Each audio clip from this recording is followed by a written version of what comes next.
एक राज्य की राजकुमारी। चित्रा की सुंदरता के चर्चे कई राज्य दूर गांव में थे। चित्रा की सुंदरता की सब कल्पना मात्र करते थे, क्योंकि आज तक उस रानी को किसी ने देखा ही नहीं था। रानी के पिता नहीं रहे, ना ही उनकी माताजी है। पिता की मृत्यु के बाद वो ही अपने राज्य को संभाल रही थी। वो रोज एक सभा लगाती थी और उस सभा में सिर्फ उसे देखने के लिए दूर दराज के गांव से कई लोग आते थे। कई राजकुमार और राजा भी चित्रा को देखने आते थे। रानी की सभा रोज एक खुले मैदान में लगती थी। राजा और राजकुमार न सिर्फ उसे देखने आते थे, बल्कि उसके लिए कई राजा में युद्ध भी हो गया। भरी सभा में रानी एक बड़े पर्दे के पीछे बैठी रहती थी। कभी कभी जब सभा को संबोधित करने के लिए बोलती थी, तब उसकी आवाज पर ही ना जाने कितने श्रोता मोहित हो जाते। रानी बहुत चतुर थी। अपने राज्य पर आक्रमण ना हो जाए और कोई उसे पाने के लिए सभा में ही उसे उठा न ले जाए, इसलिए रानी ने पहली ही सभा में यह घोषणा करवा दी थी कि वो अपने शयन कक्ष में ही बिना पर्दे के रहती है। उसके शयन कक्ष में अगर कोई अकेला आकर रानी को देख लेगा तो वो रानी उसी से विवाह कर लेंगी।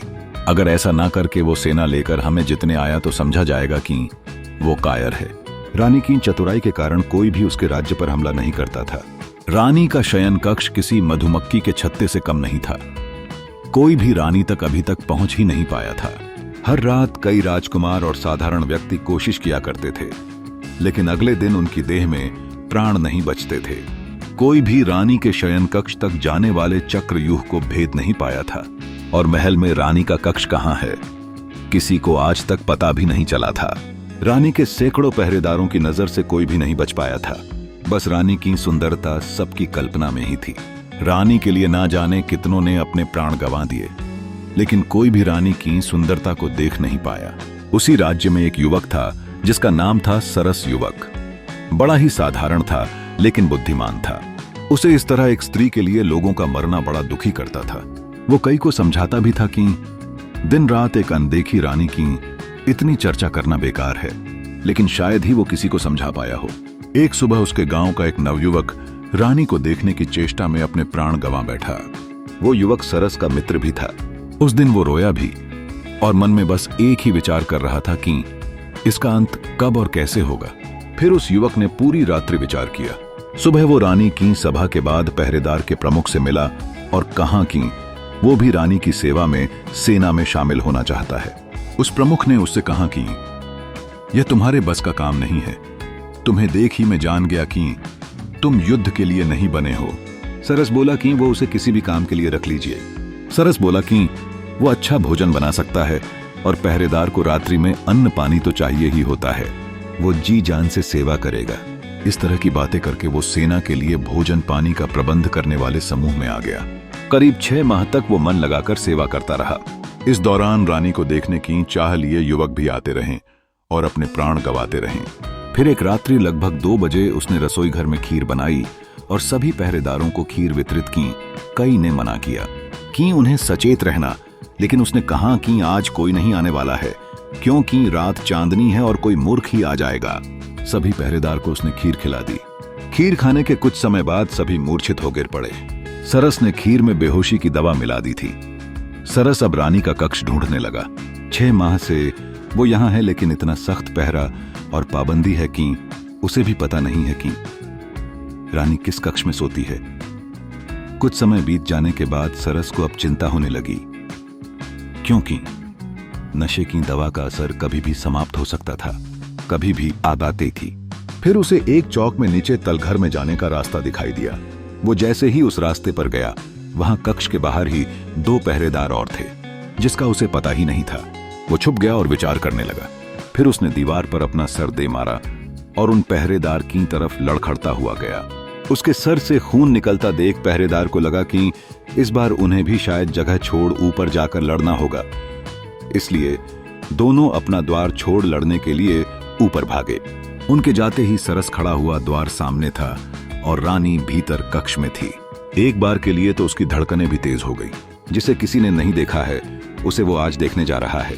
उसने द्वार खोलने के लिए द्वार पर हाथ लगाया और धक्का मारा, लेकिन वो द्वार नहीं खुला। द्वार पर नीचे एक बड़ा ताला उसे दिखाई ही नहीं दिया। उसने सोचा कि अब उसकी जान गई, क्योंकि कुछ समय में पहरेदार होश में आए जाएंगे और वो पकड़ा जाएगा। उसने कैसे सोच लिया कि जिस रानी के लिए इतने पहरेदार लगे उसके द्वार पर कोई ताला नहीं होगा। लेकिन फिर उसकी आंखें चमक उठीं, क्योंकि पहरेदार की चाबी उनके भागते वक्त वही गिर गई थी।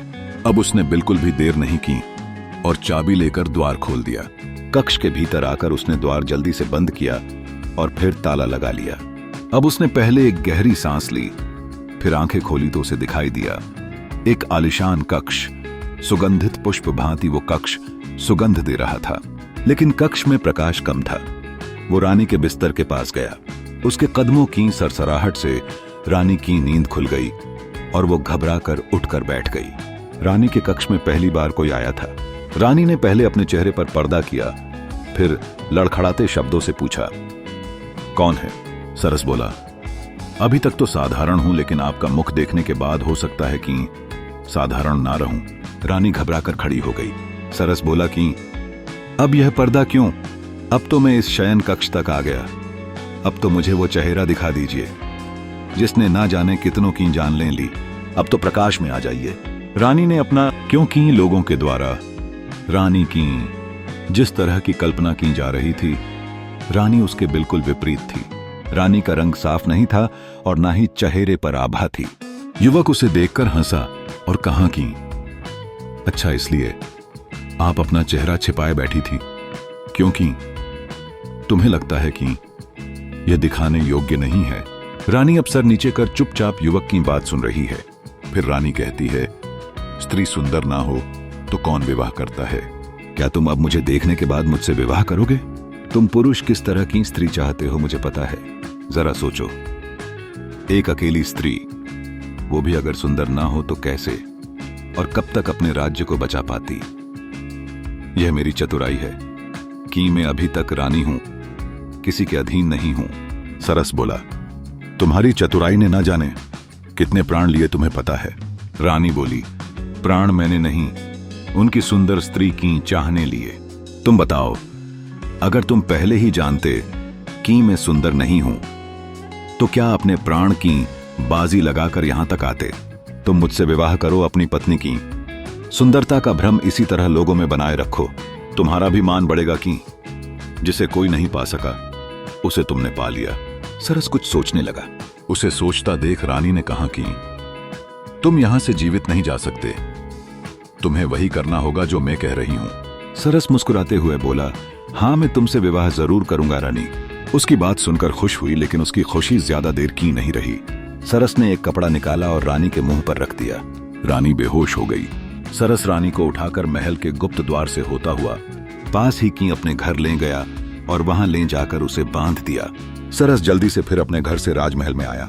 कुछ पहरेदारों को होश आ गया था। वो भी उनसे बचता हुआ, लड़खड़ता हुआ उनके पास गया। उसने ऐसा दिखाया कि यह एक बहुत बड़ी योजना थी।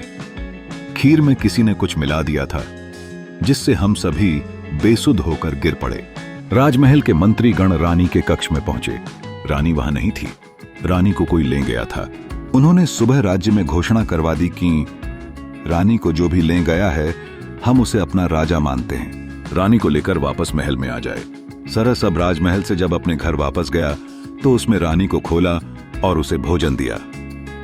रानी ने कहा कि तुम अब जीवित नहीं रहोगे, तुमने मुझे यहां बंधक बनाया है। सरस ने कहा कि अब तुम मेरी पत्नी हो, तुम्हें यही रहना होगा मेरे साथ, तुम्हारा यही प्रायश्चित है। रानी बोली कि वो अभी यहां से जा रही। सरस ने बोला, जाओ लेकिन जल्दी वापस आना। रानी वहां से भागते हुए अपने महल की ओर गई। महल पर पहुंची तो द्वार पर ही सिपाहियों ने उसे रोक दिया। रानी बोली, मैं रानी हूं इस महल की, तुम्हारी महारानी। सिपाही उसे देख हंसने लगे, बोले, जा यहां से अपनी शक्ल देख। उन्होंने द्वार पर से उसे हटा दिया। रानी को समझ आ गया था कि सरस ने चतुराई से उसके साथ यह खेल खेला है। रानी को किसी ने नहीं देखा है, इसलिए अब वो कुछ भी करें उसे कोई पहचानेगा नहीं।